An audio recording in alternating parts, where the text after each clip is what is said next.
कि मारो के खुलाई समधि मांगे समधि लिया कि अब माड़ावा में वीर भइले भारी बड़ा रंगदार समधि अब माड़ावा में वीर भइले भारी बड़ा रंगदार समधि अब माड़ावा में वीर भइले भारी बड़ा रंगदार समधि अब माड़ावा में वीर भइले भारी बड़ा रंगदार समधि मारो के खुलाई समधि मांगे समधि लिया के मारो के खुलाई समधि मांगे समधि लिया के मारो के खुलाई समधि मांगे समधि लिया के मारो के खुलाई समधि मांगे समधि लिया के अब माड़ावा में वीर भइले भारी बड़ा रंगदार समधि अब माड़ावा में वीर भइले भारी बड़ा रंगदार समधि अब माड़ावा में वीर भइले भारी बड़ा रंगदार समधि अब माड़ावा में वीर भइले भारी बड़ा रंगदार समधि मेरी आवाज यदि राकेश जी सुन रहे हैं तो मंच पे आने का कष्ट कर राकेश जी ना दुल्हन साहिबा के चाचा जी वो वहाँ पे आए हैं देखिए तो वही है क्या अच्छा वो मामा जी हैं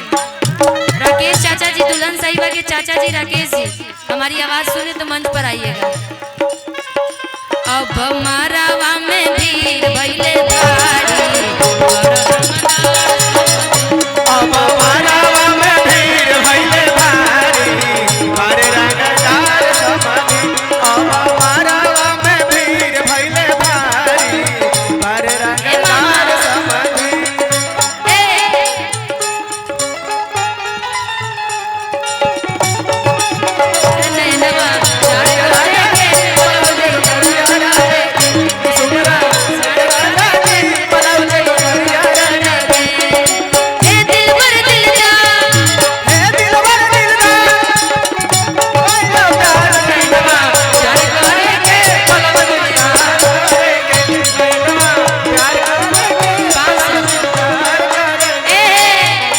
मामा जी की तरफ से 500 रुपए आए तो ये अच्छा नहीं लगेगा दरोगा मामा जी उसके बाद भी 500 रुपया सुननी हो दरोगा मामा के नाम आता ना सुननी हो दरोगा मामा के नाम आता ना सुननी हो दरोगा मामा के नाम आता ना हाँ शिकायत करता ना 500 रुपया लूटोइले शिकायत करता ना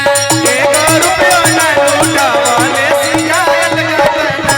एगो रुपया ना लूटावले शिकायत करता शिकायत करता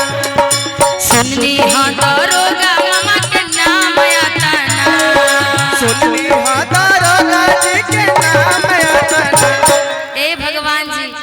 ये दरोगा जी को बताइए इतनी बड़ी सैलरी है और 500 रुपया लुटाए भी तो 200 रुपया मात्र लुटा पाए नहीं भेजवाइए ना आप यही रहिए हाँ आप यही रहिए दरोगा जी जब यहाँ रहेंगे तो फिर इनके तो लोग इधर आ ही जाएंगे ना जी आप मत जाइए नीचे नजर हटी दुर्घटना घटी ये तो लोग से लेते हैं हाँ ये तो लोग से लेते आज पहली बार है कि हम लोग ले रहे हैं इनसे पैसा नहीं बाद में कहीं FIR दर्ज ना हो जाए भाई सुननी हो दरोगा मामा के नाम आता ना सुननी हो दरोगा मामा के नाम आता ना हाँ शिकायत करता ना हाँ शिकायत करता कि खाली 500 के लो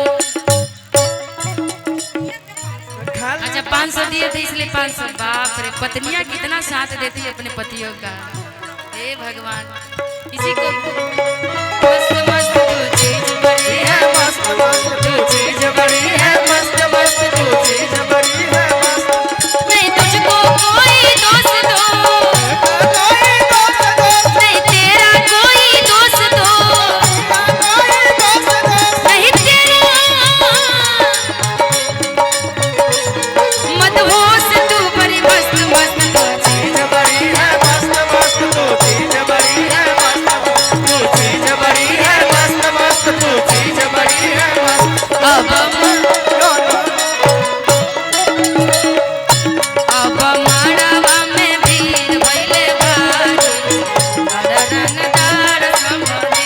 अब मड़वा में भीड़ भइले भारी पर रंगदार समधी ना लिहले हाथी ना लिहले भैंसिया हो नाली हाले भाई सिया हो ना लिहले घोड़ा ना लिहले भैंसिया हो नाली हाले भाई सिया हो ना लिहले बैला औरी पारी बड़ा रंगदार समझे अब मड़वा में भीड़ भइले भारी पर रंगदार समधी अब मड़वा में भीड़ भइले भारी दादाजी की पर रंगदार समधी हमारी दुल्हन साहिबा के दादाजी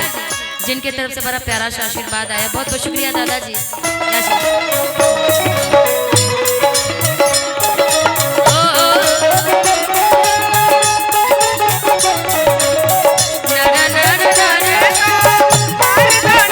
काहे के मुआ मेलू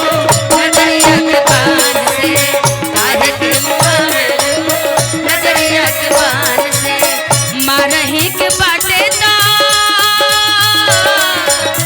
मारही के बाटे दा मारी दो न जान से, मारही के बाटे दा मारी दो न जान से, काहे के मुआ मेलू नजरिया के बान से, काहे के मुआ मेलू नजरिया के बान से, मड़वा में भीड़ भइले भारी पर रंगदार समधी अब मड़वा में भीड़ भइले भारी पर रंगदार नाली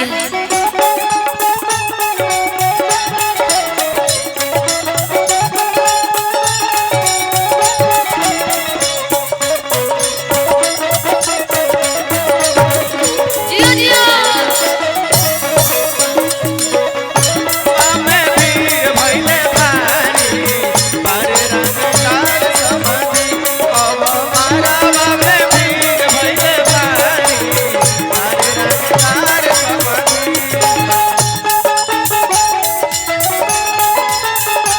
आज हाँ पहिला मिलनवा मिलल सजनी के साजनवा, हमर अंग अंग गुलाल नियर खिलल बाबा जनवा, सुनी सुनी भगवान जन बिहान होके दी। ए धीरे धीरे धीरे देखना इस गाने पे एक्टिंग कितना अच्छा करेगी। फिर से आना, छोटी उधर से आना। मान लो तुम्हारी शादी हो रही है, आज पहली दिन है। आज हाँ पहिला मिलनवा मिलल सजनी के साजनवा,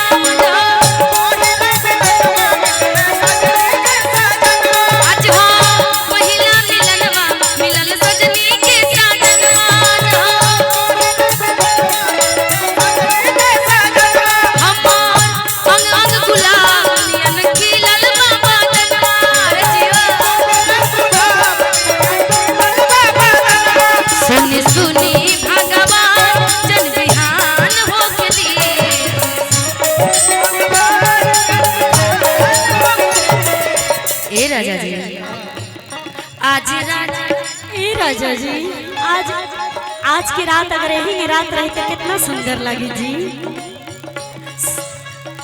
आज राजा जी के कुरवे में जवान होके दी, आज राजा जी के कुरवे में जवान होके दी, आज राजा जी के कुरवे में जवान होके दी। आज हाँ पहिला मिलनवा, ए भैया थोड़ा साइड हो जाइए, कि आज हाँ पहिला मिलनवा